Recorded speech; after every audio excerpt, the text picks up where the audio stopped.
Title The Clock That Counts Backwards. Part 1, The Antique Shop.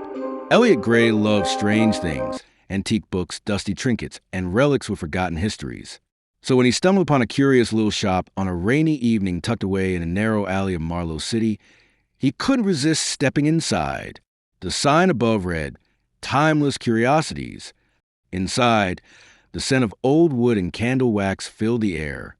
The shelves were cluttered with odd items, faded photographs, porcelain dolls, and clocks of every shape and era. In the corner stood a tall, black grandfather clock. It was covered in spiderwebs, and its hands ticked slowly, in reverse. Elliot laughed nervously. "It's counting backward." The shopkeeper, a frail old man with cloudy eyes, appeared from the shadows and whispered, "Time only moves forward until you ask it not to." Elliot blinked. What does that mean? But the man said nothing more. He simply smiled and sold the clock for a strangely low price. Part 2, The Arrival. Elliot brought the clock home to his apartment. He set it in the corner of his living room and watched it for a while, fascinated as the minute hand crept backward, slowly but steadily. That night, he had a vivid dream. He was a child again, riding his bike through his old neighborhood, feeling the wind in his hair, the warmth of sunlight on his face. He hadn't thought of that memory in years. When he woke up, he felt strangely refreshed, like he had actually gone back. The clock continued to tick backward. Part 3, Unfolding Time. In the following days, things got stranger. Elliot started noticing small changes. His gray hairs turned dark again. An old scar on his arm began to fade. People at work told him he looked younger. He looked in the mirror and saw his 30-year-old self again, not the 42-year-old man he had been the week before. Each night, the dreams became more vivid. His high school days, his college dorm, the first time he met his ex-wife. But with each memory he relived, something odd happened in the real world. People began forgetting things. His neighbor, Mrs. Langley, forgot her husband had died. His boss couldn't remember hiring him. And one night, Elliot picked up his phone and didn't recognize any of the names in his contacts. Part 4, Warnings. Elliot went back to Timeless Curiosities, but the shop was gone. No sign, no building, just a brick wall and weeds. He asked around, but no one had ever heard of it. The only clue was a message scrawled in faded chalk on the brick wall. "When time runs backward, you must not."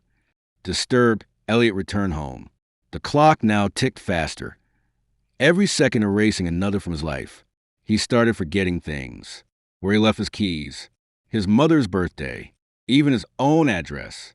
One night, he couldn't remember who he was. He looked in the mirror. He was now 18 years old. Part 5, The Regression. As the clock counted backward, so did Elliot's mind and body.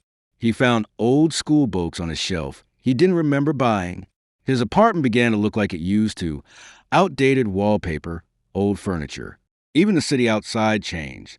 Modern buildings were replaced by those from a decade ago. Old cars, outdated fashion. He wasn't just getting younger. The world was, too. Then he heard a knock. He opened the door to see his mother, alive and young. "Elliot, are you ready for school?" she asked gently. He blinked. "Mom, I've been calling you for 5 minutes. You're going to be late." He turned to the mirror. He was now 10 years old. Part 6, The Realization. Elliot realized the truth. The clock wasn't just reversing his age. It was unraveling his entire timeline. Every second, his life was being rewound. Every memory he had gained was being erased.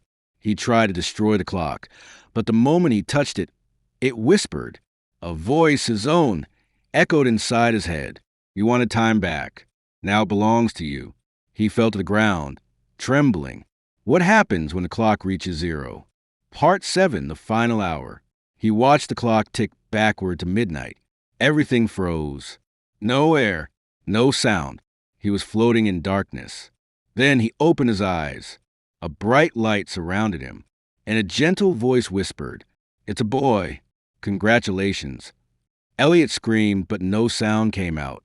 He had been reborn. He was a newborn child in a hospital bed, held in unfamiliar arms. He looked up at a woman smiling down at him, a stranger. He had no name, no past, no memories, just a tick of an unseen clock in the background, already counting backward once again. If you enjoyed our video, please subscribe to our channel, share the video with others, and don't forget to like it.